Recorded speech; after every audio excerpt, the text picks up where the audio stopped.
그 다음에 질문 보겠습니다.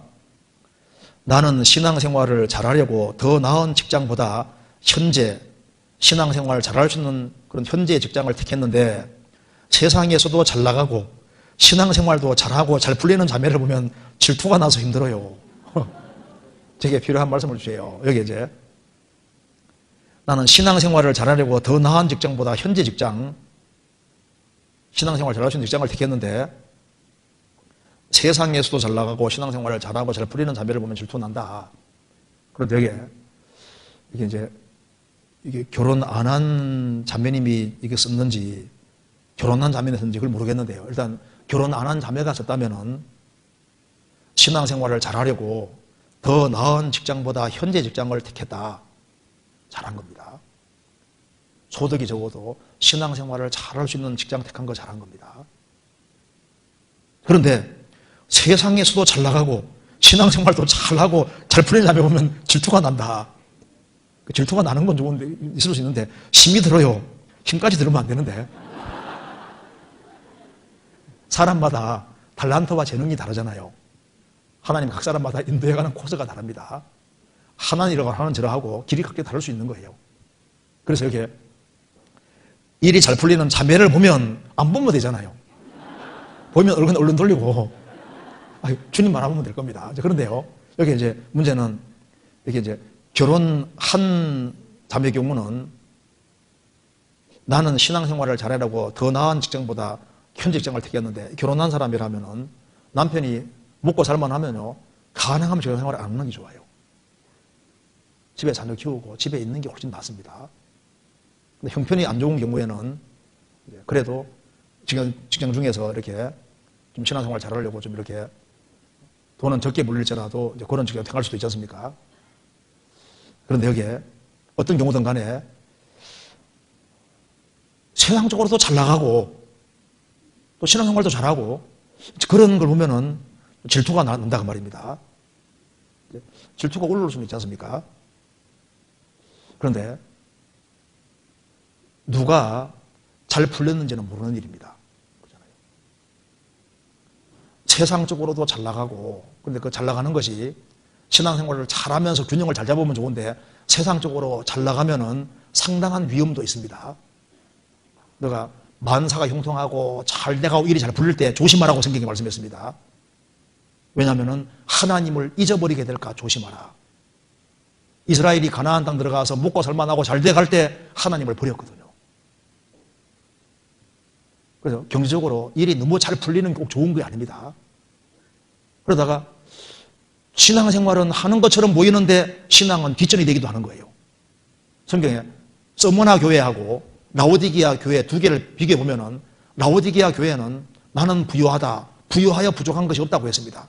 경제적으로 상당히 자립이 되고 경제적으로 먹고 살만하고 잘 사는 데가 라오디게아 교회거든요. 그런데 주님께서는 너는 너의 가난한 것과 가련한 것과 눈먼 것과 벌거벗어가지 못한다.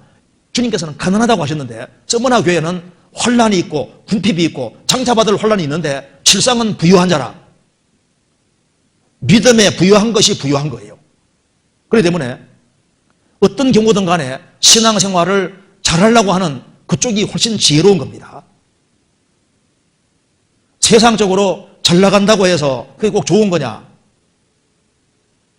위험 요소가 훨씬 더 많은데 그걸 잘 나가는 걸 활용해가지고 잘 나가는 만큼 그걸 적극적으로 주님께 돌리고 그렇게 하지 아니하면은 세상 것에 휩쓸려 가서 신앙이 약간이라도 등한이 되면은 등한이 된 그 손해를 무엇으로 채울 수 있겠습니까?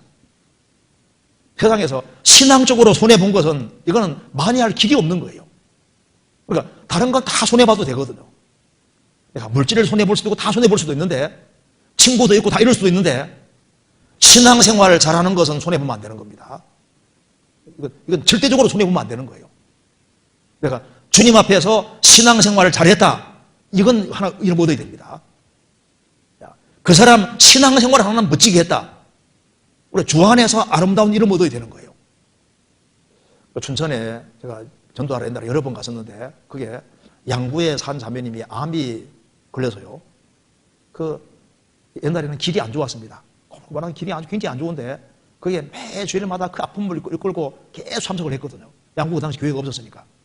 그런데 그거 통해서 많은 사람이 감동을 받고 그 자매가 주님 품에 들어갔을 때 많은 사람이 장례식에 참여했습니다. 그분은 죽었지만 주 안에 정말 아름다운 이름을 얻은 겁니다. 어떤 사람은 소득이 적어도 신앙생활하는데 얼마나 부지런한지 몰라요. 그래서 주 안에서 아름다운 이름을 얻어야만 그것이 지혜로운 거라고요. 세상에서도 잘 나가고 신앙생활 잘 풀리면 좋지요.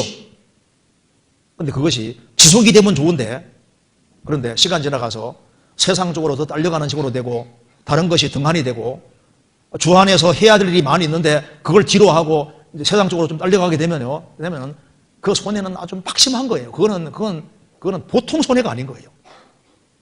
그리고 우리는 이제 어떤 사람이 신앙생활도 잘하고 상생활 풀면 좋지요.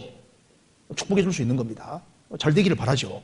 근데 여기 이제 질투하는 마음이 올라올 수 있다. 올라올 수 있지만은 순간적으로 올라오는 것은 괜찮지만은 왜 그 질투하는 마음이 계속 올라오냐? 계속 보니까 그런 거예요. 계속 보니까. 계속 안 보면 돼. 그 보면 얼른 성경 보고 주님을 보고 얼른 눈을 돌려야 되는데 계속 그걸 관찰하거든요. 아, 정말 저렇게 잘 되네. 잘 되네. 이렇게 하니까 이제 신앙생활 잘 못하는데 저렇게 되네. 이러면 안 되잖아요. 그래서 한나하고 분인나가 있는데 이제 분인나가 엘가나에게 두 아내가 있잖아요. 엘가나가 보니까 엘가나 아내 분인나는 자식을 잘 낳고 잘 돼가는데 한나는 자식도 없지 않습니까? 너무너무 힘듭니다. 분인나는 아니 네가 하나님 잘 섬긴다고 하면서 너는 왜 자식도 하나도 없냐고 계속 마음을 격동시킵니다. 너 하나님 잘 믿어서 너 뭐 잘 되는 게 뭐가 있냐? 나는 믿고 이렇게 잘 돼가는데 너는 도대체 뭐냐? 갈등이 생깁니다. 그래서 하나님께 계속 기도하잖아요. 나중에 하나님이 사무엘이라는 아들을 주셨습니다. 그때 한나가 깨달은 겁니다. 여호와는 지식의 하나님이시라 행동을 달아보시는도다. 하나님은 다 보고 계셨구나. 행동을 달아보시고 주님을 향한 확실한 신앙을 가지고 있는 나에게 축복해 주셨다는 것을 깨닫게 된 겁니다. 그래서 가능하면 안 보면 돼요. 저리 잘 되는구나 하고 얼른 보고 딴 걸 봐야죠. 그래서 사람 보기 전에 주님을 보고 성경 보고 성경 통해 사물을 보고 이제 그렇게 하는 것이 필요할 겁니다.